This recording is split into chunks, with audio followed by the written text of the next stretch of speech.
अगर ना चाहते हुए भी मन में अश्लील विचार आते हैं तो बुद्ध की ये कहानी आपके विचारों को बदल सकती है। एक बार चंद्रवंशी राजकुमार भरत बुद्ध के सानिध्य भिक्षु के रूप में दीक्षित हुए। बुद्ध अपने भिक्षुओं को उपदेश देने के साथ साथ उनको भिक्षाटन के लिए भेजते थे, जहाँ से उनको भिक्षा मिलती थी। भरत को महात्मा बुद्ध ने भिक्षा लेने के लिए एक श्रविका के घर पर भेजा। भरत रास्ते में चलते हुए सोच रहे थे कि न जाने आज खाने में क्या मिलेगा।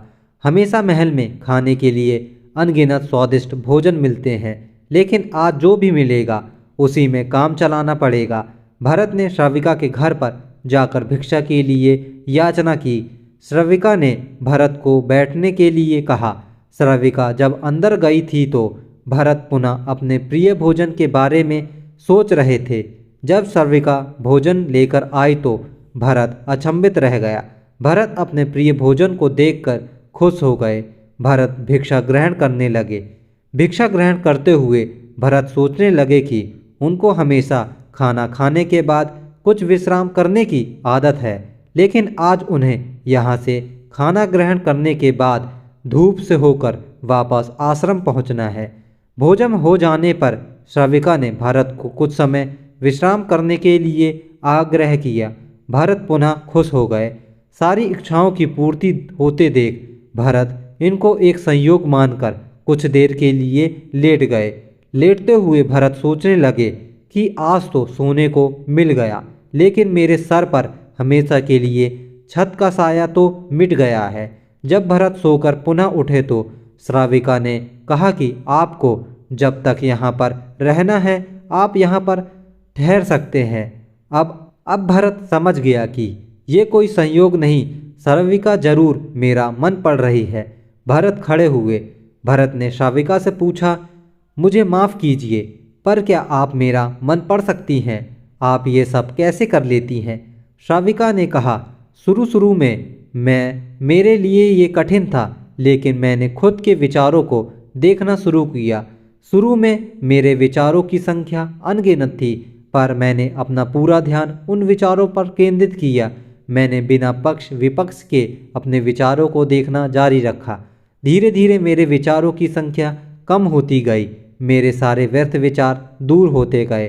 तब से मैं दूसरों के विचार पढ़ लेती हूँ। ये सब सुनकर भरत घबरा गए। भरत ने श्राविका से आज्ञा ली और वहाँ से निकल पड़े। रास्ते में चलते हुए भरत अपने मन के विचारों पर स्मरण करने लगे। भरत के मन में श्राविका के बारे में अश्लील विचार आए। श्राविका ने भरत के बारे में क्या सोचा होगा? भरत को खुद पर शर्म आ रही थी। भरत आश्रम पहुँचे। भरत ने बुद्ध से कहा कि अब से वह कभी भिक्षा के लिए नहीं जाएंगे। बुद्ध ने भरत को नीचे बैठाया और कहा, क्या हुआ? तुम मुझे अपनी व्यथा विस्तार से बताओ। भरत ने विस्तार से सारी बात बताई। भरत की बातों को सुनकर बुद्ध ने कहा कि आज से 7 दिनों के लिए श्राविका के घर पर भिक्षा के लिए तुम ही जाओगे, लेकिन तुमको कुछ बातों का ध्यान रखना पड़ेगा। कल तुम जाते हुए अपने चित्त को पूरे होश में रखना। तुम्हारे अंदर कौन से विचार उठ रहे हैं उन पर ध्यान केंद्रित करना। होशपूर्वक और जागरूकता के साथ ध्यान करना कि कौन सी वासना तुम्हारे भीतर उड़ रही है। इन सभी का ध्यान करते हुए तुम जाना और फिर मुझसे विचार विमर्श करना। अगले दिन भरत बुद्ध के बताए अनुसार पूरे मार्ग में अपने होश को जागृत रखते हुए चल रहा था। भिक्षु आज पूरी तरह से जगा हुआ था।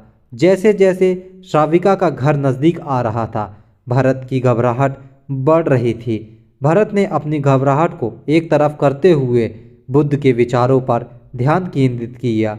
जब भरत श्राविका के घर पर पहुंचा तो उसने दिमाग में केवल एक सन्नाटा था, जिसके भीतर कोई वासना नहीं, कोई कामना नहीं, न कोई अच्छा पाने की इच्छा थी। भिक्षु ने भिक्षा ली, ग्रहण की और वहां से वापस निकल गया। आज भरत रास्ते में नाचते हुए आया। आज उसके जिस आनंद की अनुभूति हुई वह अद्भुत थी। आज से पहले इस आनंद को उसने कभी महसूस नहीं किया था। भरत ने आश्रम जाकर बुद्ध को प्रणाम किया।